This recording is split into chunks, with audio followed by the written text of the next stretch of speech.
सूर्यकोटिसमप्रभ निर्विघ्नं कुरु मे देव सर्वकार्येषु सर्वदा। वक्रतुण्ड महाकाय सूर्यकोटिसमप्रभ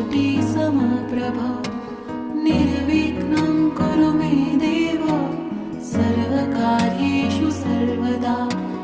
ॐ गणपतये